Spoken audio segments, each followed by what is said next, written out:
राहुल गांधी ने यहां एक्स पर पोस्ट किया है, Manmohan Singh ji led India with immense wisdom and integrity. His humility and deep understanding of economics inspired the nation. My heartfelt condolences to the family, to Mrs. Kaur. तो आप देखिए पूरे परिवार को यहाँ पर श्रद्धांजलि अर्पित करते हुए और परिवार के साथ इस मुश्किल घड़ी में खड़े हैं वो, ये कहते हुए रवि त्रिपाठी हमारे साथ जुड़ गए हैं। रवि, राहुल गांधी का ट्वीट यहां पर आया और आप देखिए तमाम जो नेता हैं वो एम्स पहुंच रहे हैं। कांग्रेस लंबे समय से आप कवर करते हैं, मनमोहन सिंह के वो किस्से हम आपसे जानना चाहेंगे जो आम जनता तक शायद अब तक कभी ना पहुंचा हो। देखिए, मनमोहन सिंह से जुड़ी तमाम कहानियां हैं। अगर आप एक एक कहानी संसद की कहें, संसद से बाहर की कहें, एज ए इकोनॉमिस्ट कहें, एज नेता कहें, तो तमाम सारी चीजें जो उनसे जुड़ी हुई है जिनका आप जिक्र कर सकते हैं। अभी थोड़ी देर पहले चर्चा भी चल रही थी, कहीं बात हो रही थी मनमोहन सिंह की जब बात आई कि किस तरह से सुषमा स्वराज ने जब उनको घेरा था विपक्ष के नेता के तौर पर, 2009 की बात है, जब वो दोबारा प्राइम मिनिस्टर बन के आए थे, शेरो शायरी के अंदाज में भी जवाब देना जानते थे। उन्होंने बड़े तरीके से जवाब दिया था शेरो शायरी से, और पूरे पार्लियामेंट में ठहाका हुआ था उनके अंदाज को लेकर। नॉर्मली बहुत कम बोलना, अपने कहा जाता है ना, जैसे सचिन तेंदुलकर के बारे में कहा जाता है कि अपने बल्ले से वो जवाब देते, तो अपने काम से जवाब देना। देखिए, सबसे बड़े उनके पास चैलेंज था वैसे प्राइम मिनिस्टर, जब परमाणु डील होता है, परमाणु डील के समय में प्राइम मिनिस्टर के तौर पर अपनी सरकार को बहुमत साबित करना उनको होता है। मुझे आज भी याद है कि अशोका होटल में वो मीटिंग बुलाई जाती है जिसमें तमाम जो सहयोगी दल होते हैं यूपीए के, उनको बुलाया जाता है, रात में डिनर पार्टी रहती है और मनमोहन सिंह उनको एड्रेस करते हैं और उसमें उनसे अपील करते हैं कि हमें सरकार बनानी है और ये डील चूंकि हमने कर लिया है तो उसमें कैसे आप सपोर्ट करेंगे। तो केवल मनमोहन सिंह का ही वो लीडरशिप था जिसको लोगों ने एक्सेप्ट किया। और आपका बिल्कुल रवि, मैं आपके पास तुरंत लौट कर आता हूं। सीधे मेरे सहयोगी प्रमोद इस वक्त जुड़े हुए हैं एम्स के ठीक बाहर से, वहां पर कई कांग्रेस के कार्यकर्ता पहुंचे हैं, जाहिर है दुखी हैं, परेशान हैं, और सीधे मैं प्रमोद आपके पास आ रहा हूं। जरा दिखाइए वहां पर तस्वीरें। के लिए वो आगे बढ़ चढ़ कर आते रहे, उन्होंने यही मेहनत करी और इसीलिए उनको याद। देखिए, बिल्कुल जैसे ही डॉक्टर मनमोहन सिंह के निधन की दुखद खबर जो है वो फैली है, उसके बाद से लगातार जो है नेताओं का और कांग्रेस के कार्यकर्ताओं का जो एम्स की तरफ जो रुख किया है।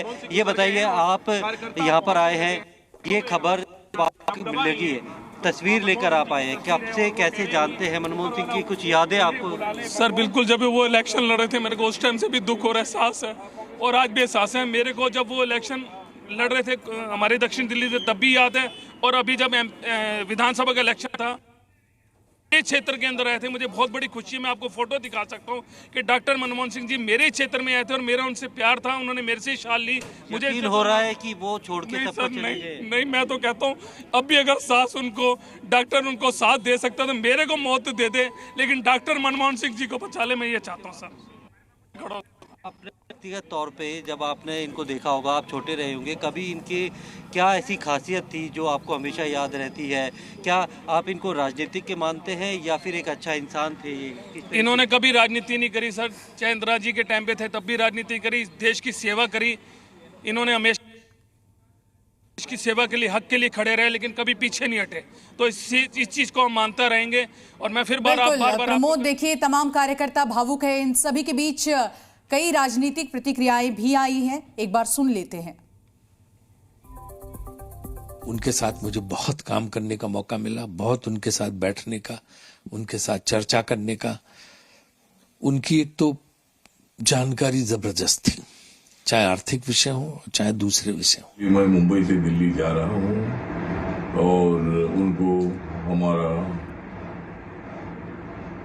हमारी तरफ से पूरी जो हमारी अम्बेडकरी जनता है, दलित जनता है, उनकी तरफ से डॉक्टर मनमोहन सिंह जी को मैं हार्दिक आदरांजलि अर्पित करता हूँ।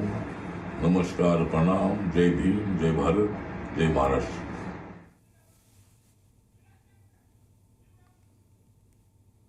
मेरा दुख हुआ है। डॉक्टर मनमोहन सिंह जी इस देश में एक आर्थिक क्रांति लेके आए।